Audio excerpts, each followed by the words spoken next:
أصبت شوية بمرض في الركب، فكنت كل ما حصلت زميل قلت كيف ركبك بشر عنها. وإذا لقيت صديق أسأله قلت بشر عن الوالد كيف صحته، بشر عن ركب الوالد عسى هي مستمرة.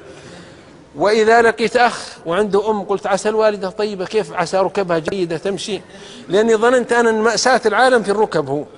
فأقسم لي رجل صديق لي إن عند والده صديق عمل عملية في الشرايين في القلب في ألمانيا، هذا صديق والده كبير في السن، قال فابتلى عباد الله وابتلى الناس، كلما مر بحد قال وقف يا كيف حالكم كيف الشرايين عندكم.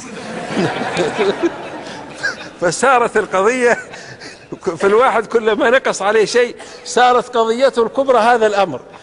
بالله عليكم لو قيل الواحد منكم خذ قصر أو فندق في القاهرة وتكون أعمى في هذه اللحظة، أعمى لا ترى شيئا، أو تكون أصم لا ترى شيئا، أو أبرص كل جسمك برص وبهق أو جذام، أو خذ قصور القاهرة وتقطع يدك من هنا ومن هنا، أو خذ قصور القاهرة وتقطع رجلك من هنا ومن هنا.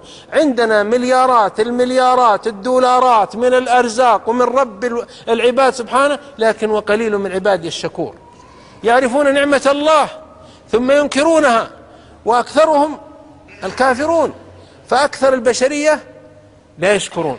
فنشكر الله سبحانه وتعالى على الأمن والنعمة والصحة والعافية. عدد حتى عندنا مقالة موجود في الأساس لكنها كتاب لأحد الغربيين يقول فكر واشكر، اجلس بس دقيقة وفكر فيما حولك، فكر في نفسك، ابدأ من هنا إلى هنا وابدأ ما حولك من النعم تغمرك، حتى نعمة الأظفار ونعمة الشعر ونعمة البصر ونعمة السمع ونعمة الدم كل شيء، وقل الحمد لله الحمد لله الحمد لله الحمد لله.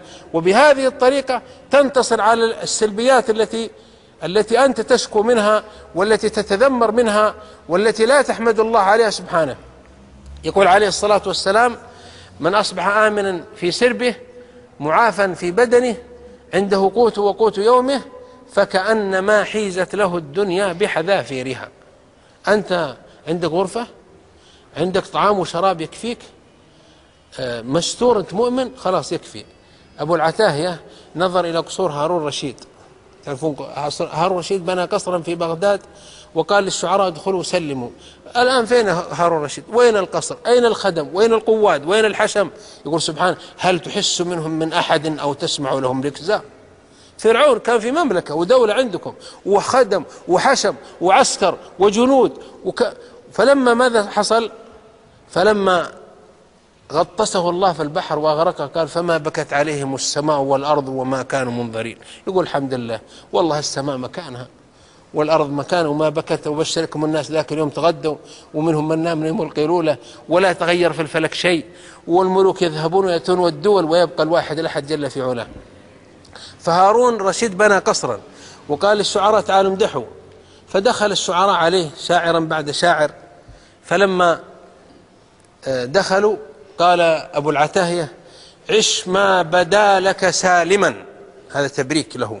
هارون رشيد واقف والوزراء عنده والأمراء والعسكر والجيش داخل القصر، قال عش ما بدا لك سالما في ظل شاهقة القصور. قال هيه، يقول مبروك عليك القصور، مبروك عليك هذا البناء الضخم. فانبسط انسجم. قال فإذا النفوس تغرغرت بزفير حشرجة الصدور فهناك تعلم موقنا ما كنت إلا في غرور. قال إذا ضاقت عليك هذه وأتى ملك الموت علمت أنه كله لعب، كلها خديعة وكلها مسرحية عابثة، فبكى وأمر بالستور أن تهتك.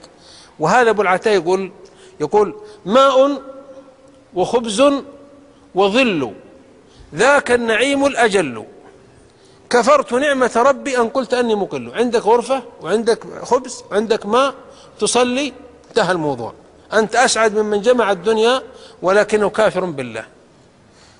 ويقول هو أبو العتاهية رغيف خبز يابس تأكله في زاوية.